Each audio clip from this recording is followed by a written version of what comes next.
Howes knows a thing or two about greatness. The New York Times bestselling author shares insights from his own journey through a career-ending football injury to becoming an extremely successful entrepreneur. So what does it take to be great? Here are some tips from Lewis's new book, The School of Greatness. I'm a big believer in grounding, and what that really means for me, grounding is taking a moment to set your intention, to get clear about what you want to create. You know, we do groundings throughout the day that you may not even be aware of.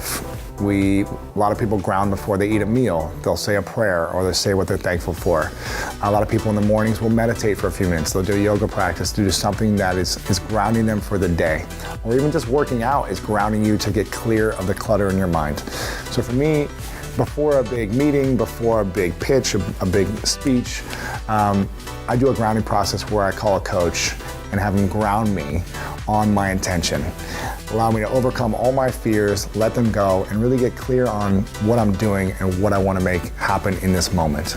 It's just an intention process. It's a process to get you clear on what you're creating. I also love grounding every single morning by doing a 10 to 13 minute guided meditation. For me, that's setting me up for the day to stay clear, level-headed, to be loving in situations, and to make sure that I'm living my best life throughout the rest of the day. So there's different processes for grounding, but really it's taking a moment before anything you do to set your intention for what you want to create for the next moment.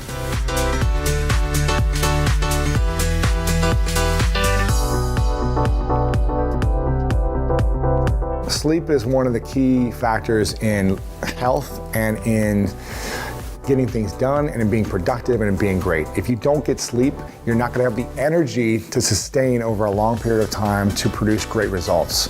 You're gonna feel lethargic, you're gonna be more negative, and you're just not gonna live longer if you don't sleep that much. So for me, sleep is everything. I like to sleep at least 7 hours a night.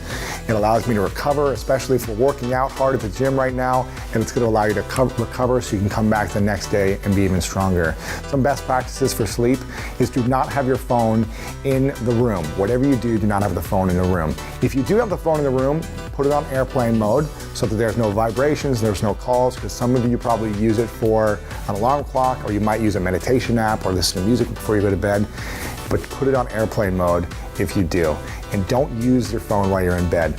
Second thing is blackout. Make it as black as possible, as dark as possible in your room. You don't want to have any light coming through. You want to feel like you can completely rest and completely allow your body to go to sleep.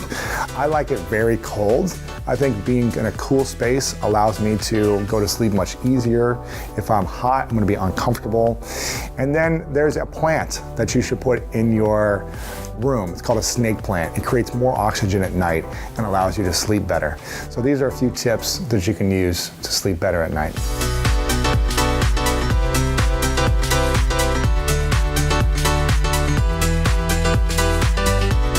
You know, there's external conflict and there's internal conflict. And the thing that's most important to control is the internal conflict, because that's really all you can control. You can't control what happens around you. You can't control what people say, what events happen in the world. All you can control is your reactions towards events and experiences. So when we learn to calm our inner mind and our inner world, then the outer world isn't going to affect us. Now, this is a lot easier said than done, and I react all the time, and I have to check myself and say, okay, where am I coming from and why am I reacting? But it's a constant practice of understanding that we can't control everything around us. We can't control other people, so we can't take things personally. If we do take them personally and allow for the internal conflict, it's going to control and consume our life and hold us back from achieving our vision, our goals. So when we have control over our internal conflicts and allow things to be at ease and at peace and not take them personally, we are able to be more focused on our vision and living in greatness. Be sure to check out Lewis's New York Times bestselling book, The School of Greatness. You can also download the School of Greatness podcast, which receives over 1 million downloads each month.